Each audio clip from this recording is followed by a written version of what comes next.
Hello बच्चों, क्या हाल चाल। आशा करता हूँ आप सब बहुत अच्छे होंगे। तो देखिए बच्चों, एक बार फिर से हमारी और आपकी मुलाकात अपने बहुत बेहतरीन चैनल आरएसपी स्टडी पॉइंट पे हो गई है। और उसी के साथ साथ एक बार फिर से हम लोग शुरू करने चल रहे हैं अपना बहुत बेहतरीन टॉपिक, जिसका नाम है pleiotropy from principle of inheritance and variation. देखिए स्क्रीन पे आपके लिए पेस्ट करवाए हैं। बहुत छोटा सा टॉपिक आपको एनसीईआरटी में 8-10 लाइन में लिख के खत्म कर दिया गया है। प्लियोट्रॉपी असल में होता क्या है, उसका जो मेन स्वाद है आज आपको वो दिलाएंगे। ज्यादा से ज्यादा 10-15 मिनट की वीडियो रहेगी, लेकिन मजा भरपूर आएगा, ये हमारे तरफ से आपको गारंटी है। तो एक बार फिर से आप सबका बहुत बहुत स्वागत है अपने बहुत बेहतरीन चैनल आरएसपी स्टडी पॉइंट पे। तो देखिए क्लास 12 में आप सबका फिर से स्वागत है। वैसे पढ़ तो आप लोग बहुत दिन से रहे होंगे 12 में। क्यों बहुत दिन, मतलब बहुत दिन से कह रहे हैं, बहुत साल से नहीं कह रहे हैं। 12 में लोग दिन से पढ़ते हैं, साल वाले अगर होंगे तो उनका भी स्वागत है। कोई लोग कई साल 12 पढ़ते हैं, लेकिन हमको विश्वास है कि ऐसे लड़के आप नहीं होंगे। तो आप कुछ दिन में ही निपटा लीजिए। अब कुछ दिन हमने क्यों बोला, क्योंकि चैप्टर 5वां है आपका एनसीईआरटी का। तो जब पहला, दूसरा, तीसरा, चौथा आप लोग पढ़ लेंगे तभी तो 5वें पे आएंगे। तो देखिए 5वें का लेक्चर नंबर है 13।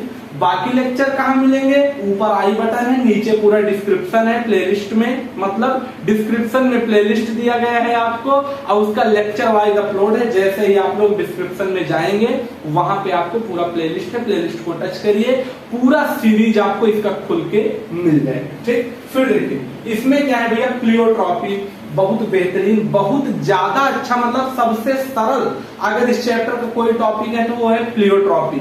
लड़के कहते हैं बहुत कठिन है, ऐसा कुछ नहीं है, सिर्फ पढ़िए, आनंद लीजिए। तो प्लियोट्रॉपी असल में कहता क्या है, प्लियोट्रॉपी नामक टॉपिक कहता यह है कि one gene loci have more than one phenotypic effect. ध्यान से समझिएगा, इतना ही डिफिनीशन है, बस इससे ज्यादा नहीं। One gene loci have more than one phenotypic effect. अब इस चैप्टर के टर्म थोड़े ज्यादा तगड़े हैं, इसीलिए लेक्चर को बहुत ज्यादा शॉर्ट और थोड़ा सा लंबा लेके चल रहे हैं, ताकि आपको एक एक टर्म समझ में आए। अगर आपको इसमें जीन नहीं समझ में आया, लोकाई नहीं समझ में आया, फिनोटिपिक इफेक्ट नहीं समझ में आया, सब कुछ अगर आप लाइन से लेक्चर देखेंगे तो क्लियर होता चला जाएगा। ये हमारे तरफ से आपको गारंटी है। फिर भी कह रहा है प्लियोट्रॉपी का मतलब, जैसे अगर बहुत सिंपल सा एग्जांपल है, जैसे मान लीजिए आपको जाना है आपके स्कूल। कहाँ जाना है, स्कूल।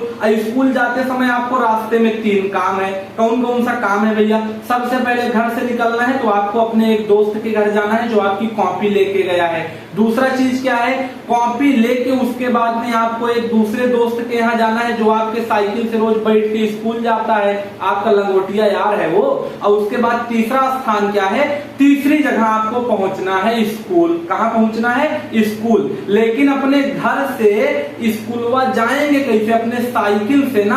अगर मान लीजिए साइकिल ये खराब हो गई तो ना दोस्त के यहाँ कॉपी लेने जा पाएंगे, और ना दोस्त को साइकिल पे बैठा के जा पाएंगे, ना स्कूल जा पाएंगे। तो यहाँ पे साइकिल ने कितने चीज को कंट्रोल किया है, एक आपके दोस्त के कॉपी लेने वाली जगह को, दूसरा किसको कंट्रोल किया है, दूसरा उसने कंट्रोल कर लिया है क्या चीज, उस दोस्त को जो आपके साइकिल पे बैठ के जाएगा। और तीसरा क्या कंट्रोल किया भैया, स्कूल पहुंचने के लिए वही एक साधन है साइकिल, वही है प्लियोट्रॉपी। प्लियोट्रॉपी असल में क्या कहता है कि जब कोई एक जीन, जैसे यहाँ पे एक जीन है, या इसको मान लीजिए जीन को क्या कर दे, इसको यहाँ पे लिख दे E1। क्या लिख दे, E1 लिख दे। तो E1 लिखने से क्या होगा, कह रहा है ये एक जीन है जो कंट्रोल कर रहा है कुछ कैरेक्टर को। कितने कैरेक्टर को कंट्रोल कर रहा है, आपस में कई सारे कैरेक्टर को। कैसे, एक यहाँ पे जीन था जिसको पहले लिखे हैं A, दूसरा क्या है B, तीसरा है C। ये तीनों अलग अलग काम है। क्या है, काम है। जैसे साइकिल से कितने काम हो रहे थे, कई सारे ना, वैसे इनसे कुछ काम हो रहे हैं। और काम भैया कैसे कैसे हो रहे हैं, काम इनसे कुछ इस प्रकार से हो रहे हैं कि A को कंट्रोल कर रहा है B में कौन, यही E1 एंजाइम। फिर बी कंट्रोल हो रहा है सी में, कौन, E2 एंजाइम। लेकिन अगर यही E1 एंजाइम जो यहाँ पे प्लियोट्रॉपी का काम कर रहा है, मतलब एक से ज्यादा कैरेक्टर को कंट्रोल कर रहा है, वही E1 एंजाइम यहाँ से अगर डिलीट हो जाए तो A ही नहीं कन्वर्ट हो पाएगा B में, तो इसके आगे वाले काम का कोई पता नहीं है भाई। अगर ये नहीं कन्वर्ट हुआ बी में, भाई जब ए बी में कन्वर्ट होगा तभी तो बी सी में कन्वर्ट होगा। तो वही तो, अगर यहाँ पे E1 लिखा था, जब तक था तब तक सब ठीक चल रहा था। अगर E1 हट गया तो A नहीं हुआ कन्वर्ट B में, और जब B में नहीं हुआ तो C का काम भी नहीं हो पाएगा। तो यहाँ पे जो E1 है आपका, E1 यहाँ पे जो ये लिखा है, ये बहुत बड़ा रोल प्ले कर रहा है। क्या चीज कर रहा है? बहुत बड़ा रोल प्ले कर रहा है। तो इसी चीज को हम लोग कहते हैं प्लियोट्रॉपी, कि जब कोई एक ऐसा हमको जीन मिले जो क्या काम करे, एक से ज्यादा कैरेक्टर को कंट्रोल करे, इस फंडामेंटल बेस को हम लोग कहते हैं प्लियोट्रॉपी। अब देखिए यहाँ पे हमको लगता है आपको इतना समझ में आ गया होगा। वही यहाँ लिखा है कि यहाँ प्लियोट्रॉपी की वजह से एक से ज्यादा इफेक्ट कंट्रोल हो रहा है। तो प्लियोट्रॉपी बिल्कुल आप ऐसे समझिए कि कोई ऐसा हथियार था जिसके एब्सेंट होने के कारण हम क्या कर रहे हैं, जो हमको काम करना था उस हथियार से वो नहीं कर पा रहे हैं। साइकिल नहीं है, ना दोस्त के घर जा पाएंगे, ना स्कूल जा पाएंगे, ना अपने दोस्त को साइकिल पे बैठा के ले जा पाएंगे। तो cycle is a pleiotropy in the example of pleiotropy. अंग्रेजी अभी थोड़ी बहुत बोल लेते हैं। देखिए इसका एग्जांपल दो है भैया। पहला है PKU, फिनाइल कीटोन यूरिया। दूसरा है स्टार्च सिंथेसिस जीन। हमको हमारे बोर्ड में 100 में से 90% में PKU पूछा जाता है, तो हम आपको इसमें PKU विजुअल समझा दे रहे हैं। देखिए क्या चीज है PKU, phenyl ketone urea. Phenyl ketone urea क्या चीज होता है, ये आगे एग्जांपल आएगा इस चैप्टर के। कुछ मतलब एक प्रकार से डिसऑर्डर भी हैं, क्रोमोसोमल डिसऑर्डर भी हैं, लेकिन उन सब में मान लीजिए एक दूसरा प्रकार का है। ये कुछ प्रकार की बीमारियां हैं। इस चैप्टर में भी कुछ बीमारी बताई गई है, लेकिन अभी हमको इसी प्लियोट्रॉपी का सबसे बेहतरीन एग्जांपल मिल गया PKU। तो PKU को हम इसी समय निपटा दे रहे हैं। अब वहां पे आपको बता देंगे कि आपका PKU पढ़ा दिया गया, मतलब पढ़ाएंगे पूरा, बस टॉपिक से रिलेट कर रहा है, इसीलिए इसका बेस्ट एग्जांपल है PKU। और PKU इस चैप्टर में एक जगह और पढ़ाया जाता है, तो यही पढ़ा देंगे, जब वो टॉपिक आएगा बता देंगे, आके देख लीजिएगा। ठीक, तो देखिए इसमें क्या कंडीशन है, फिनाइल कीटोन यूरिया, जिसको शॉर्ट फॉर्म में कहते हैं PKU। इतनी बार बोले PKU, कुछ तो समझ में आया होगा। देखिए इसमें क्या कह रहा है, PKU में एक केमिकल होता है जिसका नाम होता है फिनाइल एलानिन। क्या नाम होता है? Phenyl alanine. फिनाइल एलानिन को कन्वर्ट होना रहता है भैया टायरोसिन में। क्यों? क्योंकि टायरोसिन है एक एमिनो एसिड, और एमिनो एसिड जो है वो कई सारे इफेक्ट को कंट्रोल कर रहा है, क्योंकि वही प्लियोट्रॉपिक का काम करेगा। कौन करेगा? यही टायरोसिन।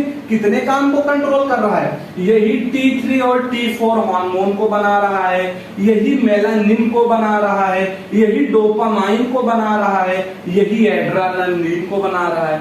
4 काम कर रहा है अकेला एमिनो एसिड जिसका नाम है टायरोसिन। लेकिन दिक्कत शुरू होगी कहां से? दिक्कत शुरू होगी एक जगह से। कहां से भैया? इस जीन से। किस जीन से?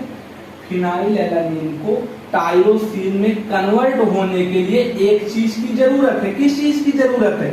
उसको जरूरत है हाइड्रोक्सिलेज एंजाइम की। किस एंजाइम की? हाइड्रोक्सिलेज एंजाइम की। किस एंजाइम की? हाइड्रोक्सिलेज एंजाइम की। हाइड्रोक्सिलेज एंजाइम जो होता है ये किस प्रोसेस से, ध्यान से सुनिए, हाइड्रोक्सिलेज जो एंजाइम है ये किस प्रोसेस से फिनाइल एलानिन को टायरोसिन में कन्वर्ट करता है? उस प्रोसेस का नाम है हाइड्रोक्सिलेशन। और हाइड्रोक्सिलेशन का मतलब होता है और कुछ नहीं, सिर्फ अटैचमेंट हो जाना OH ग्रुप का। OH मतलब अल्कोहल ग्रुप का।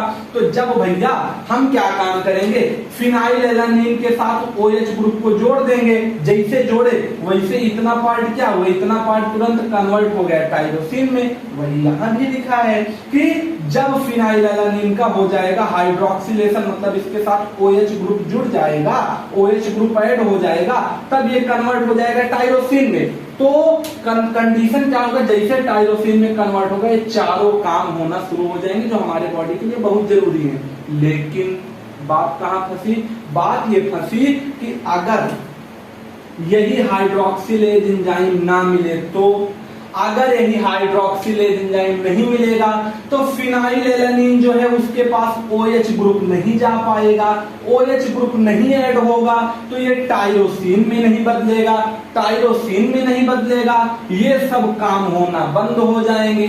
काम होना बंद हो जाएंगे तो हमारे बॉडी में कुछ ना कुछ दिक्कत होने लगेगी। उसी दिक्कत का नाम क्या है, फिनाइल कीटोन यूरिया। क्या नाम है, PKU। और कंडीशन क्या होगा, अगर यही हाइड्रोक्सिलेज एंजाइम ना मिले इस फिनाइल एलानिन को टायरोसिन में कन्वर्ट होने के लिए, तो क्या कंडीशन है, हमारी बॉडी में मान लीजिए रोज कितना, मान लीजिए भैया 1 लीटर मान लीजिए हमारे बॉडी में फिनाइल एलानिन डेली बनता है और 1 लीटर डेली टायरोसिन में कन्वर्ट होता है। अब क्या हुआ, आज मान लीजिए हमारे बॉडी को हाइड्रोक्सिलेज एंजाइम नहीं मिला तो 1 लीटर पूरा बचा रह गया।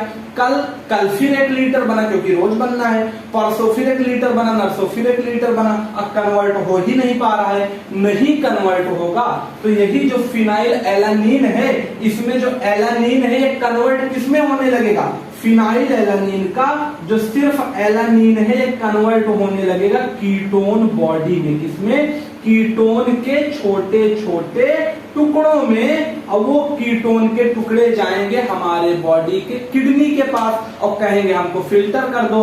हमारी किडनी कीटोन के फिल्टर को साफ नहीं कर पाती, अब वो क्या काम करेगी, बिना साफ किए हुए डायरेक्ट उसको हमारे यूरिन के माध्यम से जब हम जाएंगे पेशाब करने उस रास्ते से उसको निकालने लगेगी। और जब निकालेगी तो हमारे बॉडी में बहुत सारी दिक्कत होगी और कंडीशन क्या होगा, दर्द होगा। भाई यूरिन पास करते समय हमको दर्द होगा और पेशाब के साथ मतलब यूरिन के साथ और क्या चीज निकलने लगेगा, 3 चीज निकलेगा। क्या, एक तो फिनाइल जैसे था वो निकलेगा, एलानिन किस में कन्वर्ट हुआ, कीटोन में, और निकल किसके द्वारा रहा है, यूरिन मतलब यूरिया। यूरिन में क्या होगा, यूरिया होगा।